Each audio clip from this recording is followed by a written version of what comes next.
जिहाद ही है रास्ता, दुश्मन का होगा खात्मा। ईरान से उठी जिहाद की चिंगारी जलाकर राख कर देगी।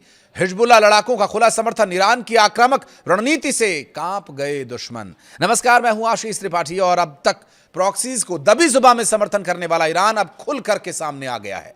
अमेरिका इजराइल के साथ यूक्रेन भी अब गिग्गी बांधे इंतजार कर रहा है कि अगला कदम ईरान का क्या होगा। ईरान के supreme leader Ayatollah Ali Khamenei के शहादत के बाद जो परिस्थितियां बनी उससे ईरान ने न सिर्फ डट करके सामना किया, बल्कि अब जो नए सुप्रीम लीडर हैं मुज्तबा अली खामेनेई, उनका अब जो संदेश आया है ये ईरान के लिए एक बहुत बड़ा विषय है और उनके दुश्मनों के लिए सोचने का विषय।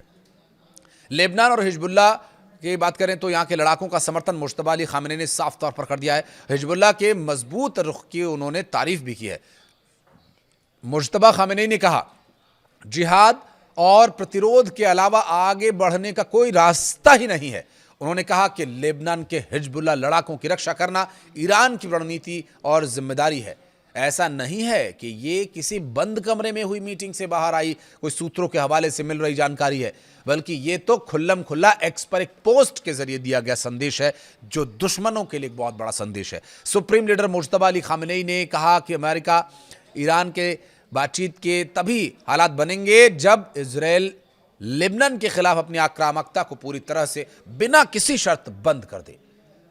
मुज्तबा अली खामेनेई ने हिजबुल्लाह को इजराइल के खिलाफ जिहाद में लगे समूहों का अगुवा बताया और यह कहा कि यह समूह अटल चट्टान की तरह खड़ा है। आज दुनिया के देश अमेरिका और अपराधी अत्याचारी व्यवहार से तंग आ चुके हैं। जिहाद और प्रतिरोध के अलावा आगे बढ़ने का कोई रास्ता नहीं है। मुज्तबा अली खामेनेई का यह बयान उस पत्र के जवाब में आया जिसमें समूह ने ईरान के इस्लामिक गणराज्य के प्रति निष्ठा का संकल्प लिया था। ईरान के दुश्मनों के घावों पर नमक उस वक्त लगा जब supreme leader Mojtaba Ali Khamenei ने हिजबुल्लाह के उन लड़ाकों को भी श्रद्धांजलि दी जो अमेरिका और इजराइल के हमलों में मारे गए, शहीद कहलाए। इसमें पूर्व महासचिव सैयद हसनैन नसरल्लाह भी शामिल रहे। उन्होंने कहा कि शहीदों की कुर्बानी की वजह से हिजबुल्लाह एक छोटे पौधे से एक विशाल पेड़ बन गया। इससे इस्लामिक दुनिया में लेबनान का मान बढ़ा है।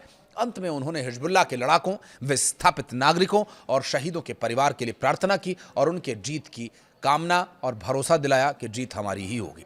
जून में अमेरिका और ईरान के बीच हुई समझ की जो एक बातचीत का जो प्रयास था, उन कोशिशों के दौरान तेहरान ने लेबनान से इजरायली सेना की वापसी और हमले रोकने की मांग को प्रमुख शर्त बताया था।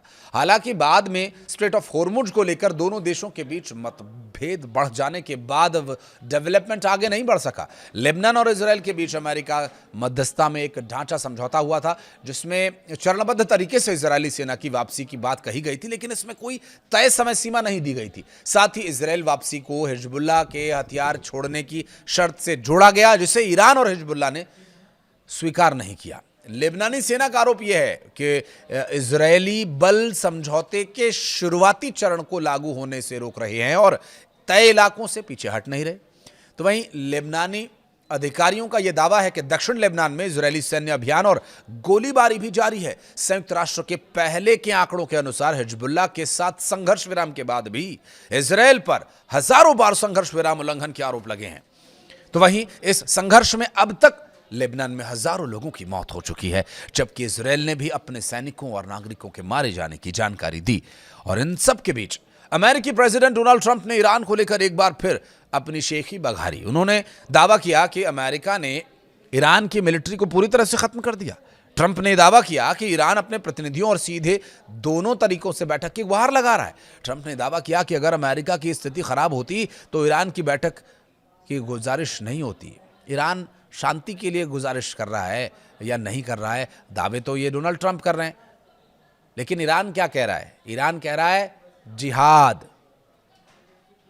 ट्रंप का यह बयान तब आया जब लगातार 13 दिनों के पिछले 2 दिनों से हमलों के बाद थोड़ी शांति से जो स्थिति बनी हुई है, हमले रुके हुए हैं, लेकिन वो जो 13 दिन हमले हुए उसके बाद ईरान भी खाड़ी देशों पर जवाबी हमले करता नजर आया। डोनाल्ड ट्रंप ने कहा कि हमने उनकी मिलिट्री को लगभग खत्म कर दिया है, वे मिलना चाहते हैं और हम मिल रहे हैं, देखते हैं क्या होता है। मना कर दीजिए आप कि नहीं मिलना है। ऐसा हो सकता है कि कोई डील हो जाए।